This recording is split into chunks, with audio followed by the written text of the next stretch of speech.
So this is the real practice that we're doing. And actually, although this mindfulness meditation has become very popular around the world, right? The point of it, yes, it is very relaxing and calming just to sit and let the discursive thoughts fall away and not chase after them. But the real point of it is to train ourselves that in the rest of our day, we become mindful of what's happening. And then, when we notice afflictions arising in our mind, to, zip our lip, right? Not talk bad stuff to other people, and also not do things with our body that will harm others, right? That's a brilliant first step of our practice. Okay? So now, that is why yesterday we started talking about the various afflictive emotions, like anger, attachment, jealousy, pride, anxiety, and so forth. Okay? And yesterday we talked about anger and anxiety in some detail. So let me just, for the sake of you who weren't here yesterday, just do a very, very, very brief review, okay? In general, an afflictive emotion has this, they also call it a disturbing emotion, because when it's present in our mental continuum, then it disturbs the mind. There's no peace in the mind, even at that moment. And then it impels us to act in ways that are harmful to ourselves and others. Okay? So we started to talk about yesterday, we started talking about happiness, and we were saying that although there is happiness that comes from having nice surroundings or material development, wealth, good reputation, and so forth, that those things in and of themselves are not sufficient for the lasting and authentic happiness that we're truly seeking.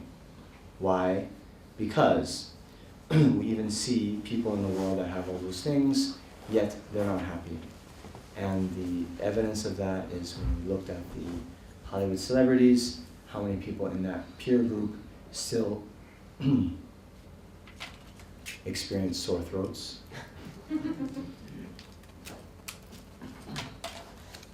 Excuse me. This will be edited out of the video. Oh! We don't have anything soft there. Just kidding. Okay. How many of the people in that peer group experienced, drug and alcohol abuse, even suicide, and even, I was saying that all the divorce in Hollywood marriages is a very symptom of the deep and underlying dissatisfaction that people have. Okay? So if it were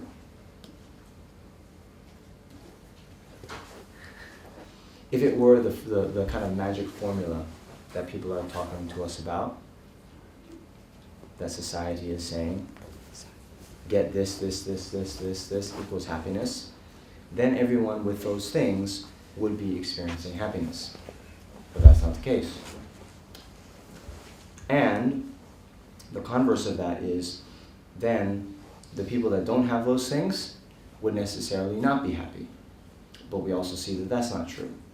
Centuries of great meditators, yogis, and people have lived in very basic conditions and still have a great deal of inner peace and satisfaction. And even on a more fundamental level, you see, we have actually very little control of our surroundings and how people act toward us, right? And so if our happiness is dependent on the external, which we don't have control over, that means we'll have little control over our happiness.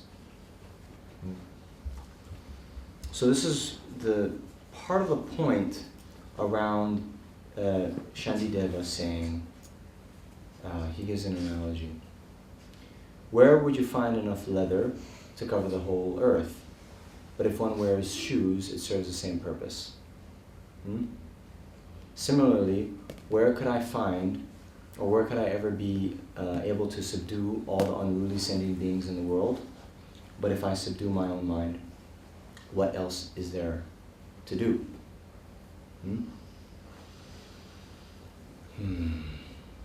So, again, I'm not saying that or supporting the leather shoe industry. Okay, let me just state that at first. Okay, it's just an analogy. Tia, you with me? Okay, all right. But there, the analogy goes, because there's rocks, pebbles, sticks, twigs, and stones, all these things on the earth. If you're barefoot and you walk on it, you get pricked. It's not nice. So you have two courses of action. You could either cover the whole earth with leather, but how are you going to do that? But if you just cover your feet, then everywhere you go, it's nice, right? It serves the same purpose. Okay? Similarly, yes, we are in the Kali Yuga, right? Degenerate times. So people, they have very strong afflictions. There's a lot of conflict in the world. Yeah, people cut you in front of lines. Yes, it happens. So what are you going to do? You're not going to be able to get everyone to act how you want them to act all the time. But if you subdue your mind, then it's okay. Right? That's all you have to do. Well, I'm making it sound like it's easy. It's not easy, but it's possible. And it's possible because all of the afflictions are fundamentally rooted in misapprehension of reality. We have a projection or a superimposition, exaggerated view, distorted view of reality, and then that causes all of our suffering. And this is why the Buddha said in one sutra that, about the path to liberation, that the Buddhas do not wash away our sins with water, nor do they remove their suffering with their hands, like removing a thorn, nor do they transfer their realizations to another, like zzz, right? But rather, they liberate sentient beings through teaching the reality. Okay? So this is what we were talking about yesterday in terms of the Buddha nature. Buddha nature is the potential that we all have. Actually, any being that has a mind has the potential to become Buddha. Right? So it's not some, Buddha's up here on a cloud, we're down here, and when we do puja or something, it's like, Buddha, please save me. But we instead we view the Buddha as a doctor, right? Who diagnoses what the cause of our suffering is. And then the Buddha dispenses the medicine of Dharma that helps us to overcome the afflictions. And that actually is all that Dharma is. The methods, the techniques by which we lessen and reduce our afflictive emotions and develop our positive ones.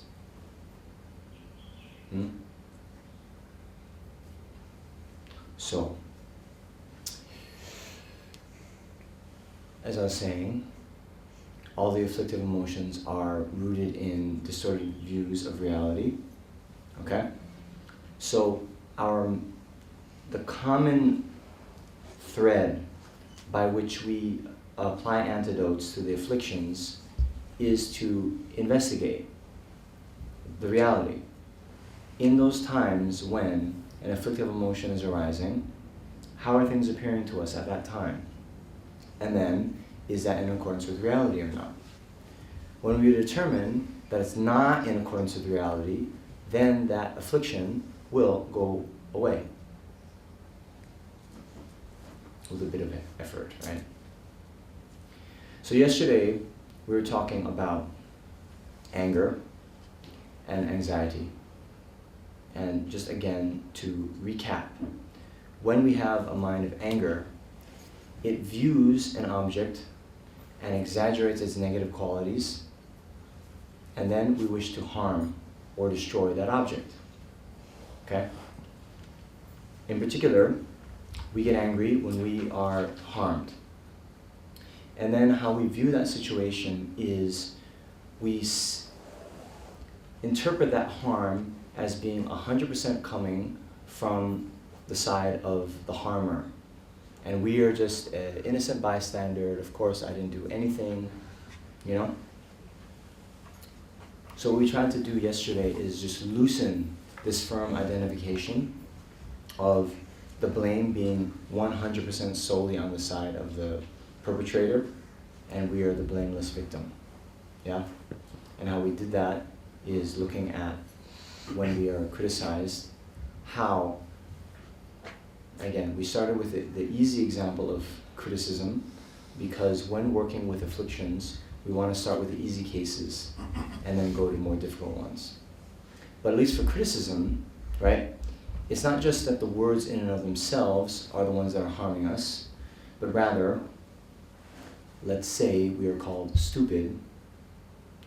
It is as much as we have a strong clinging to a notion of ourself as being smart and intelligent, that's how much being called stupid hurts us. Right? And if you take away anything from this weekend, I love the story of the Korean mustache. Right? In the Korean parliament some years ago, there was a fist fight that broke out. Why? Because one person said to another, "Your mustache is thin." In Korean society, that is a huge insult, right? But that is totally culturally dependent. And for me, as an example, I have a very thin mustache. It's okay. You say that to me, I don't care, right? So when you think in that way, it's like, who's really to blame, right? If those words, "you have a thin mustache," were somehow intrinsically harmful, then everyone hearing that would be equally offended. But that's not the case, right? In fact, maybe some of you ladies, if you heard, "you have no mustache," you might be like, okay, good. Okay? All right. So that was anger. Then anxiety, just recapping, right? Anxiety, what we talked about is, most of the time, we have strong feelings of anxiety where we exaggerate the likelihood of events to happen, right? Whereas, the laws of probability are, so minuscule a chance that something would happen. But there are certain cognitive biases that we have, for example, with, being afraid of, terrorist attacks and plane crashes and all these things. Statistically speaking, they're very, very, very, very, very unlikely. Touch wood. But yet, whenever they happen, they show up on the front page of the newspaper. So then when they ask people what the likelihood is of certain of these calamities happening, they exaggerate their likelihood. So here, coming to understand the reality. And then the other good bit of advice for anxiety is, again, as Shantideva said, if there's something you can do about it, why worry? If there's nothing you can do about it, why worry? So the point is, our worrying doesn't help the situation. Instead, we should identify the discrete steps we can take to rectify a certain situation and do those. Okay? So, that was yesterday. So now the people who came yesterday was like, oh man, you did it in 20 minutes today. I could have gone to the movies. Anyway.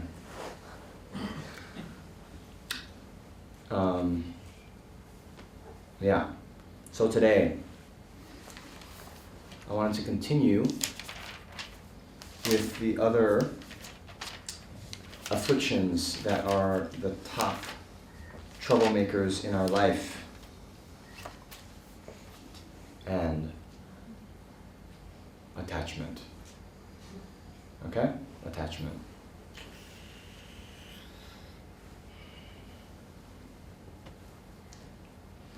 So there's a saying that, fools learn only from their own mistakes, but wise people learn from the mistakes of others. You got me? So, I'm going to tell you about many of my mistakes with the motivation that you learn from them. You're all intelligent people, okay? So now, this question often comes up about, attachment and, love versus attachment, okay? Yeah. So, love is this thought that others be happy, right? Loving kindness, maitri, very nice. And attachment is the kind of flip side of anger. We were saying anger operates by looking at an object, exaggerating its negative qualities, and wishing to harm. Well, attachment views an object and exaggerates its positive qualities and then wishes to possess, cling to. So,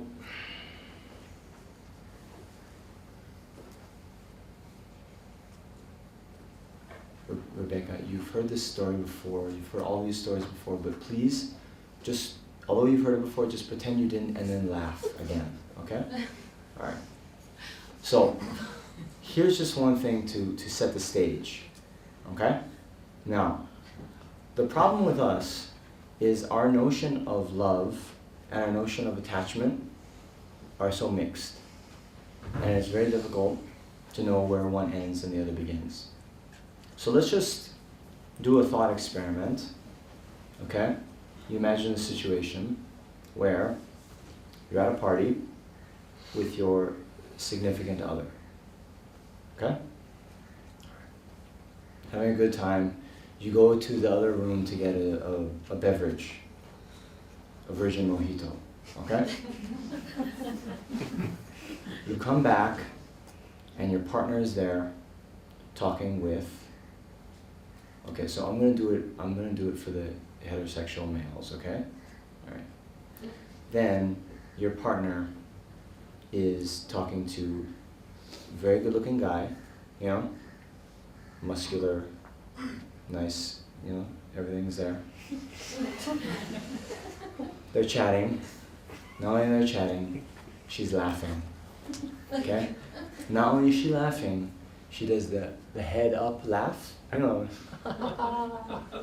Okay? And not only that one, I know you ladies do this. The ha ha ha, and then on the way down, the arm touch. I know you've done this. Okay? So you guys, you imagine, you know that look, right? She ever do that to you? So then, what's going on in your mind, right? Where's the love?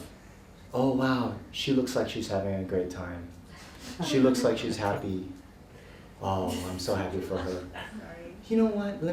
I'll just give her a drink and then, let me just go leave again, not interrupt our conversation. We thinking that? Bob, we thinking that? Nice.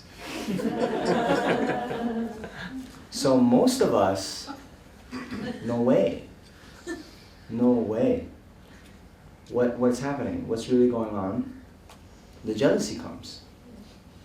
So one thing that how attachment manifests itself, it interferes, it distorts our love, whereby it's no longer I want this person to be happy, but rather I want this person to be happy.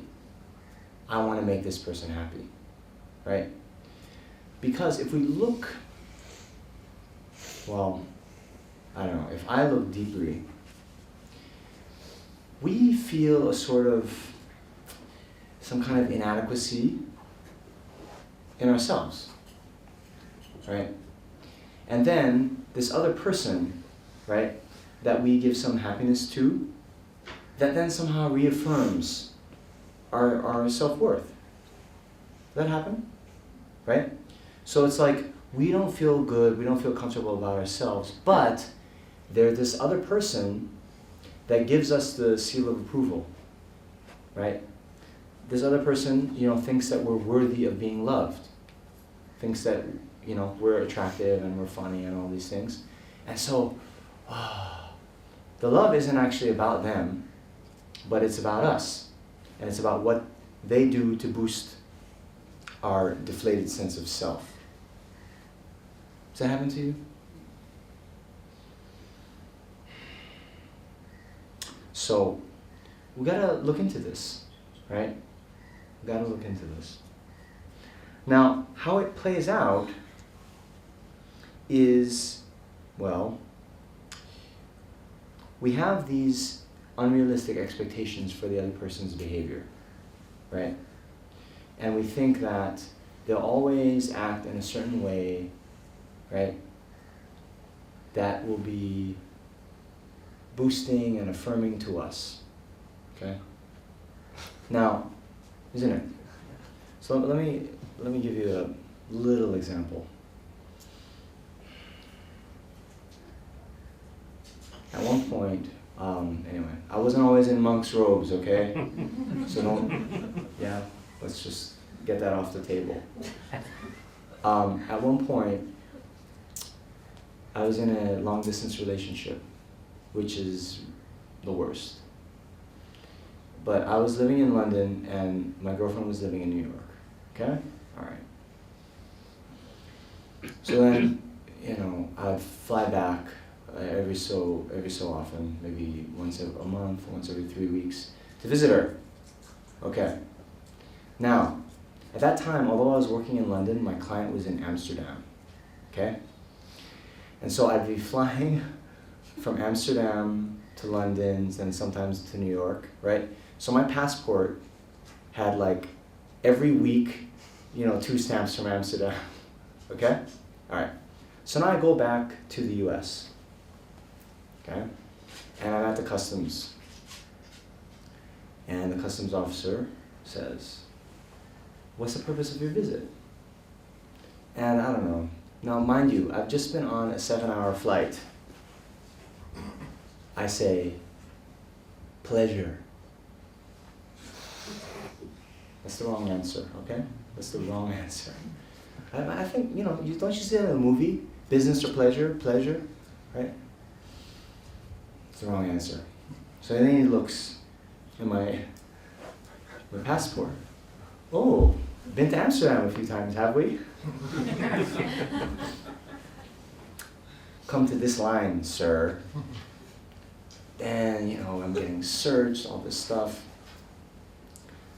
Then he's like, "Okay, no, what's the real purpose?" I said, "Oh, I'm here to visit my girlfriend." "What's your name? Do you have her picture?" I said, "No, I don't have her picture." He says, "Wow, if my girlfriend knew I didn't have her picture, I'd be in a lot of hot water." So I told him, "She lives in New York and I've moved to London. I'm in enough hot water as it is. Not having her picture is the least of her concerns, believe me.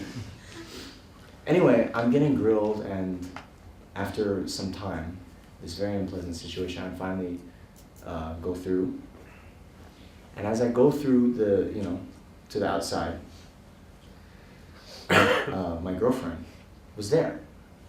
She surprised me by picking me up for the airport, right? Usually I just take the taxi in. But she'd come all the way out to JFK to visit me, right? But in my mood at that time, I was, like it was 3 o'clock London time. I just had been grilled by this, blessed customs officer. And, when I see her, I was like, oh, hi. Like this. Anyway, it wasn't what she was expecting. She wanted me to be like, wow, you came, oh, I love you, something like this. I didn't do that. So it was the worst. It was like just this reaction, she was expecting something, and then I gave her this, and it was like an existential crisis for our relationship, right? The fact that it didn't react in some way shows that I don't love her, I don't value her, I don't cherish her, I don't want to be with her anymore, all this stuff, right? This happened to us? Yeah. Right? It's like the littlest thing, right? We have an expectation, we don't get it, then it's like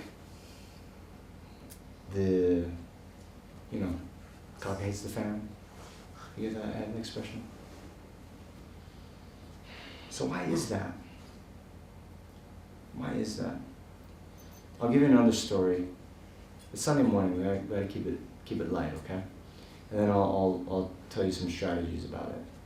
My other very nice story is when I was still in school, right? I was very good. I didn't drink, okay?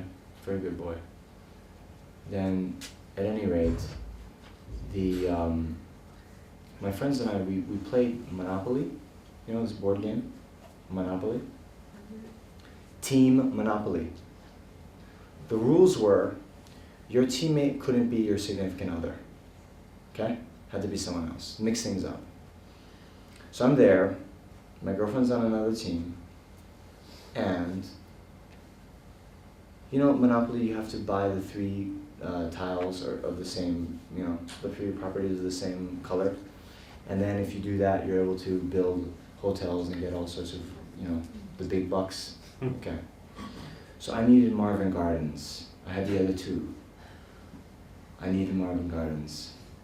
And then, okay, yes, my girlfriend owned Marvin Gardens. Okay? So I'm like, cool, all right. Let's make a deal.